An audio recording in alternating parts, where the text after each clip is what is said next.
రైతులు మరొకసారి సంక్షోభానికి రాబోతున్నది. ఇక ప్రధానంగా మనం చూడాల్సింది ఏంది, ఇగో ఇది హిట్లర్ నోట్ల కాంగ్రెస్, నోట్లో కాంగ్రెస్, హిట్లర్ నోట్లో కాంగ్రెస్. హిట్లర్ ఆదర్శం అన్న రేవంత్ వ్యాఖ్యలపై జాతీయ కాంగ్రెస్లో తీవ్ర దుమాదం. కర్ణాటక, తెలంగాణ ఏఐసిసి దూతల నుంచి నివేదికలు కోరిన అధిష్టానం. ఆర్ఎస్ఎస్ మూలాలు బీజేపీతో అంటకాగడమే పాసిస్ట్ వ్యాఖ్యలకు కారణమని నివేదిక. సీఎం స్థాయి వ్యక్తికి సైద్ధాంతిక అభిప్రాయాలు తెలియవని ఢిల్లీ పెద్దల అస్థానం. ఒక మంత్రి కూడా సీఎంకు మద్దతు పలకని వైనం. దిద్దుబాటు చర్యల కోసం మీడియాకు ముందుకు దుద్దిల్ల శ్రీధర్ బాబు. వావ్, దుద్దిల్ల శ్రీధర్ అని ఏడున్నాడు. ఎస్, దుద్దిల్ల శ్రీధర్ బాబు నిన్న చెప్పిండండి, నేను కూడా విన్నాను. దుద్దిల్ల శ్రీధర్ బాబు నిన్న ప్రెస్ మీట్ పెట్టిండు, గిన్నె పెట్టిండు. ప్రెస్ మీట్ పెట్టి ఏమన్నాడో కూడా విన్నారు. ఇది ఒక్క నిమిషం, ఒక్క నిమిషం అన్న. దుద్దిల్ల శ్రీధర్ అన్న, నువ్వు నిన్న పెట్టి నాకు గుర్తుంది. సోషల్ మీడియా వారికి ప్రధానమైన ఆయుధం అయిపోయింది. అయితే సోషల్ మీడియా ప్రధానమైన ఆయుధం అని చెప్పింది, కానీ పూర్తి స్థాయిలో కూడా వాళ్ళ వైఫల్యం అని మాత్రం చెప్పలే. అంటే తెలంగాణ ప్రాంత ప్రజలు ఆలోచించుర్రి. ఇక ఇక్కడ చూడు, కేటీఆర్కు సంబంధించి కూడా ఆల్ ఇండియా నాజీ పార్టీగా మార్చుకోండి, రాజ్యాంగ రక్షకుడుగా రాహుల్ పోజులు, రేవంత్ పాసిస్ట్ పోకడలపై మౌనం ఎందుకు, రాహుల్ గాంధీ కేటీఆర్ సూటి ప్రశ్న. ముఖ్యమంత్రి తత్వం ఎవరికి అర్థం కాలే, హిట్లర్ పదాన్ని గొప్ప ఉద్దేశంతోనే రేవంత్ వాడారు, వెనకేసుకొని వచ్చేందుకు శ్రీధర్ బాబు తంటాలు చేస్తున్న పాట. ఇంకా కేరళకు సంబంధించిన మాజీ సీఎం పినరన్ విజయ్ ఏం చెప్పిండు, రేవంత్ మాటలలో సంఘు ప్రభావం, నాజీ నియంత అడల్ఫ్, ఆ హిట్లర్ స్ఫూర్తితోనే తెలంగాణలో పేదల ఇల్లు కూల్చేందుకు హైడ్రా తెచ్చామని తెలంగాణ సీఎం రేవంత్ రెడ్డి చెప్పడం ఏది బాధాకరమైన విషయం. రేవంత్కు గతంలో సంఘు పరివార్తో లింకులు ఉన్నాయి, ఆ ప్రభావం కూడా రేవంత్ మాటలలో ఉన్నది. ఇలాంటి వ్యాఖ్యలు చేస్తున్న వ్యక్తులపై ప్రజాస్వామ్య ఆలోచనలు ఉన్న పౌరులు సమీక్షించుకోవాలి. రేవంత్ రెడ్డి చేస్తున్న వ్యాఖ్యలపై దేశ ప్రజలకు, కాంగ్రెస్ అధిష్టానానికి కూడా చెప్పాలి అంటూ కూడా చెప్తున్న పరిస్థితి కనబడుతుంది. సో ఇక్కడ విషయం ఏంటంటే, రేవంత్ రెడ్డి ఏదైతే హిట్లర్ను ఆదర్శంగా తీసుకున్నాడు, దాంతోపాటు హైడ్రా అనే పేరు పుట్టుకొచ్చింది, దాంతోపాటు ఎవరైతే కబ్జాలు చేస్తారో, ఎవరైతే పూర్తి స్థాయిలో దాన్ని ప్రభుత్వ భూములను కొల్లగొడతారో, దాన్ని ఎలాంటి ఆలోచన చేయకుండా, మానవత్వం లేకుండా, కనికరం లేకుండా, నియంతృత్వ దూరంతో పోతాం, దాంతో భాగంగానే హిట్లర్ నుంచి పుట్టుకొచ్చిందే హైడ్రా అంటూ కూడా చెప్పారు. దీనికి సంబంధించిన వీడియోని గతంలో చేసిన, దానికి క్లారిటీ కూడా ఇచ్చిన. అమెరికాకు సంబంధించిన ఒక సినిమాలో భాగంగా అందులో ఒక విలన్కు సంబంధించిన సంస్థ పేరు హైడ్రా.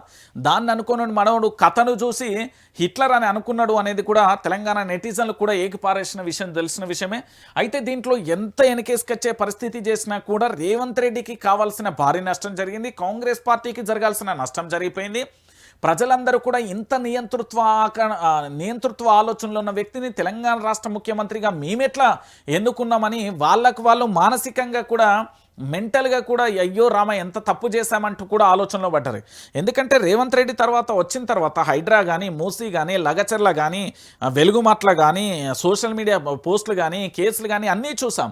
ఇక్కడ కాంగ్రెస్ పార్టీకి సంబంధించిన ఏంది అంటే, ఇక్కడ ఈయన చెప్పినట్టే కాదు, ఎవరు దుద్దిల్ల శ్రీధర్ బాబు ఏమని చెప్తున్నా అంటే, పూర్తి స్థాయిలో కూడా ఏమని చెప్తాడు ఆయన భాష యాస ఏంది అంటే, 100% పూర్తి స్థాయిలో కూడా మేము సక్సెస్ఫుల్గా ఏంది అంటే బీఆర్ఎస్ పార్టీకి సంబంధించిన సోషల్ మీడియా గట్టిగా పనిచేసింది, దాంట్లో భాగంగానే ప్రజల్లోకి వెళ్తుంది, వాళ్ళ సోషల్ మీడియా స్ట్రాంగ్గా ఉన్నదంటే, మీ సోషల్ మీడియాకి ఏమైంది, కాలు పడిపోయినా, ఏలు పడిపోయిందా, నోరు పడిపోయిందా?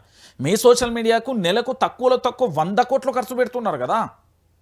మీ వాళ్ళే అంటున్నారు, ఒక్కొక్కరికి లక్షలలో జీతాలు ఇస్తున్నారట, లక్షలలో. కాంగ్రెస్ సోషల్ మీడియాకు 100 కోట్లు ఖర్చు పెడుతున్నారట. నాకు వచ్చిన ఒక చిన్న సమాచారాన్ని చెప్తా. కాంగ్రెస్ పార్టీ సోషల్ మీడియాకు నెలకు ఎంత ఖర్చు పెడుతున్నారో తెలుసా తెలంగాణలో? మీ అందరికీ తెలుసో తెలియదో, ఇది నిజం. గతంలో ఈ వాదన కూడా చాలా సందర్భాలలో కూడా తెర మీదకి వచ్చింది. తెలంగాణలో సోషల్ మీడియాకు సంబంధించి పూర్తి స్థాయిలో కూడా తెలంగాణ అసెంబ్లీ ఎన్నికల సమయంలో all India Congress party AICC సమర్పించిన నివేదిక ప్రకారం కేవలం ప్రకటనలు మరియు సోషల్ మీడియా క్యాంపెయిన్ కోసమే తెలంగాణలో పార్టీ 50.22 కోట్ల రూపాయలను ఖర్చు పెట్టింది. ఇంకోటి, ఆల్ ఇండియా భారత స్థాయిలో ఆర్థిక సంవత్సరంలో సోషల్ మీడియా నిర్వహణ కోసం 79.78 కోట్ల రూపాయలు ఖర్చు పెట్టింది.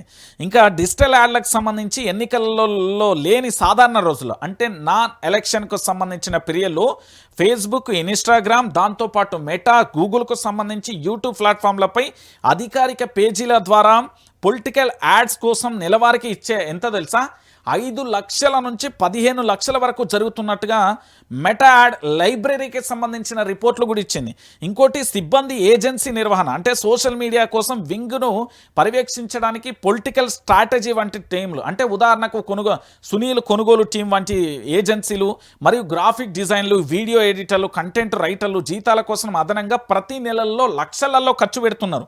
ప్రభుత్వ డిజిటల్ మీడియాకు సంబంధించి అది పనిచేస్తున్నది, దీనికి సంబంధించి పూర్తి స్థాయిలో చేస్తున్నదని చెప్తున్న పరిస్థితి కనబడుతుంది. అంటే ఒకసారి మనం అందరం కూడా ఆలోచించాల్సిన విషయం ఏంటంటే కాంగ్రెస్ పార్టీ చాలా భయంకరంగా సోషల్ మీడియాలో ఖర్చు పెడుతుంది. ఆ విషయాన్ని పక్కన పెట్టి బీఆర్ఎస్ మీద ఏడుస్తాడు శ్రీధర్ బాబు. కానీ మరి కంటెంట్ లేని వాళ్ళని పెట్టుకొని ఎందుకు కాలయాపన చేసుకుంటున్నారు? మీరు మంచుగానే చేస్తే అది చేస్తే. ఇంకోటి ఏంటంటే రేవంత్ రెడ్డిని పూర్తి స్థాయిలో ఈ హిట్లర్ పదం నుండి బయటికి తీసుకురావడానికి ఏ ఒక్క సోషల్ మీడియా వల్ల కూడా కాదు. ఏమనుకుంటుర్రు? మీ వల్ల కాదురా భయ్, నాకు తెలుసు మీ దగ్గర అంత టాలెంటు లేదు, అంత అది లేదు. ఎందుకంటే తెలంగాణ రాష్ట్ర వ్యాప్తంగా పూర్తి స్థాయిలో ఆలోచించాల్సిన విషయం ఏంటంటే ఇక్కడ తెలంగాణ ప్రాంత ప్రజలు కానీ హిట్లర్కు సంబంధించి నోట్లో కాంగ్రెస్ అంటే రాష్ట్ర ముఖ్యమంత్రి చేసే స్వయంకృత అపరాధాలు వీళ్ళు